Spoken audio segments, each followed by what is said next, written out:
নমস্কার।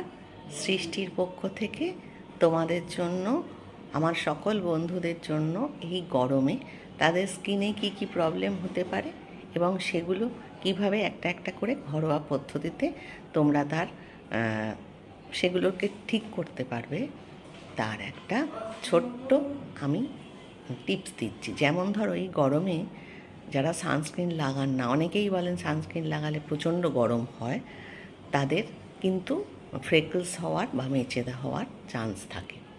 এবার মেচেদার হাত থেকে তুমি যদি রক্ষা পেতে চাও, তাহলে অবশ্যই সানস্ক্রিন মাখাবে, সে বাইরে থাকো বা ঘরে থাকো। রান্না করার আগে এবং সানস্ক্রিন লাগিয়ে ঢুকবে, এবং যদি তুমি বাইরে বেরো তার 20 মিনিট আগে অবশ্যই সানস্ক্রিন লাগাবে। সানস্ক্রিন ছাড়া এই গরমের হাত থেকে রক্ষা পাওয়ার কোনো উপায় নেই।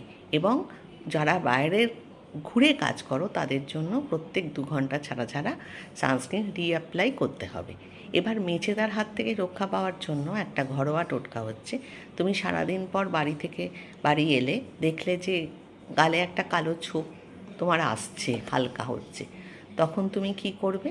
অফিসে বেরোনোর আগে সকালবেলা ঘুম থেকে উঠে তুমি একটা বাটিতে, কাঁচের বাটিতে 1 চামচ মধু নেবে এবং দারচিনিকে গুঁড়ো করে তার মধ্যে 1 চামচ দেবে এবং একটা ভিটামিন ই ক্যাপসুল দেবে এবং তার সঙ্গে গোলাপ জল দিয়ে মেশাবে এবং মুখ পরিষ্কার করে এটাকে মেখে 20 মিনিট অবধি অপেক্ষা করে তারপর স্নান সেরে সানস্ক্রিন লাগিয়ে বাইরে বেরোবে।